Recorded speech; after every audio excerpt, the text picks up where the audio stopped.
Why don't you start by telling me why you're here?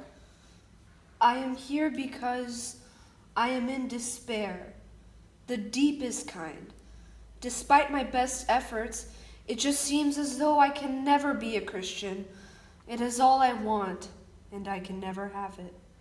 Aren't you a Christian simply by the virtue of being born in this blessed country, which is Denmark? Uh, why'd you just mention that we were in Denmark? I know we're in Denmark. Well, aren't we? Yes, but... Oh, never mind. No, I am not a Christian just because I was born here. My birthplace is irrelevant to my success at being a Christian. Well, what about your family? Are they not Christian? Did they not raise you to be a Christian? Well, my father was a farm laborer. He lived a life of poverty from which there was no escape. One day, he was so frustrated with his life that he stood atop a hill and cursed God. Curse you, Lord! And how did that make you feel? Well, of course, this wrecked me from the inside when I found out. I was devastated. I could not bear to be close to my father any longer. And what about the rest of your family?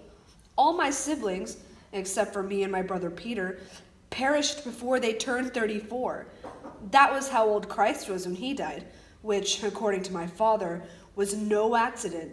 He was convinced, as was I, that all his children would die by that age. He was a God-fearing man. And how did that make you feel?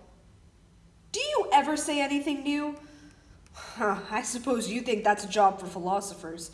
Well, anyway, I could not stand to as much as look at my father. I turned my back on God.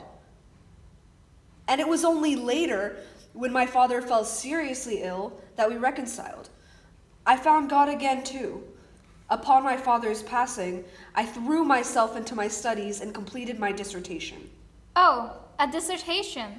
What was it on?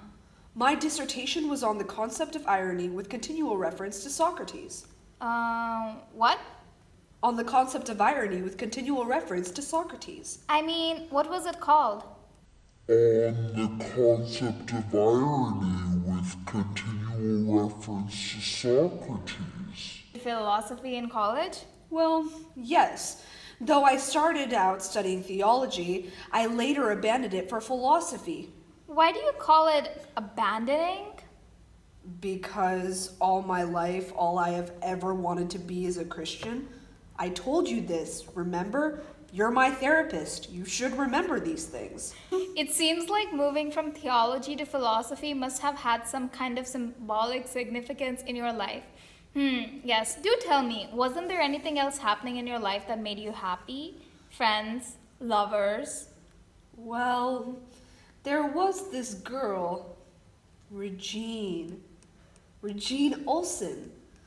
But, well, I couldn't be with her.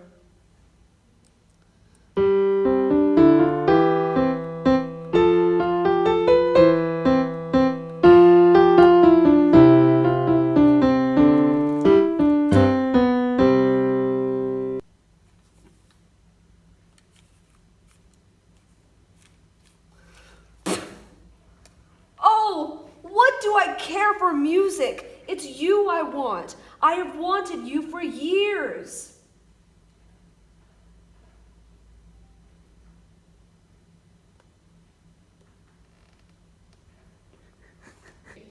Oh well, I'm sorry about that, Soren.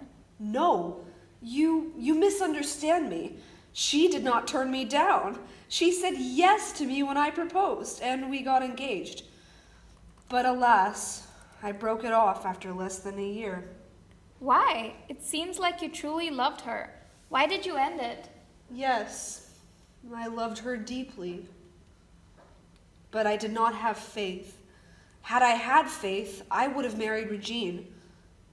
But I could not inflict my sorrow upon her. I'm sorry about that. What happened to her? Well, she went on to marry someone else, a man named Schlegel. But I kept on hoping. I kept hoping that by the virtue of the absurd, Somehow, we'd end up together. But it never happened. It devastated me. I spent nights thinking deeply. I could not have made her happy. I hope in her heart that she has forgiven me. Read my journal if you want to know more. Why would I read your journal when you're sitting right in front of me? I want you to tell me how that made you feel. What can I say? It was yet another failure at being a Christian. Don't look at it that way. Don't be so pessimistic. You're such an intelligent man. I'm sure you did something to repair the situation.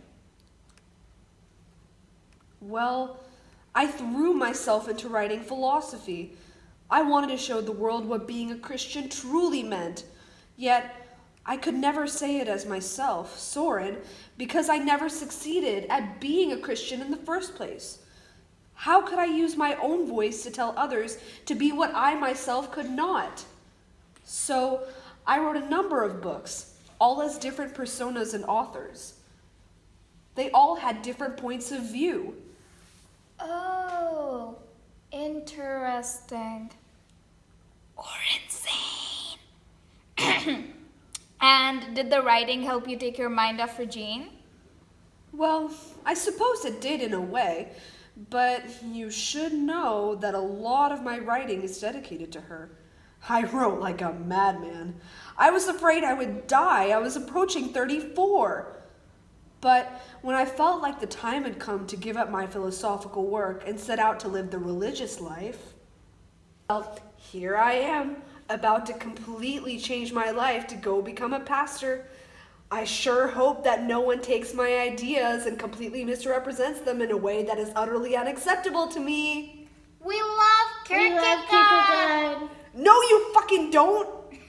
This nasty back and forth with that awful magazine spurred me on to write for 8 years without a break. Had they not provoked me and engaged in using my own satirical weapons against me, I would have succeeded at the higher and more noble goal of becoming a pastor. Oh, I have been wondering, how do you ever find the time to go to church when you spend so much time doing philosophy? I don't go to church. What? But I thought your deepest desire was to be a Christian, and there was nothing else you deemed worth more your time. The last time I went to church, I told them exactly what I thought of them. Represent Christendom? The pastors at this church are responsible for reducing Christianity, the most noble of all religions, to a complacent and compromising farce. And do not worry. Your life's work has changed the way people see Christianity.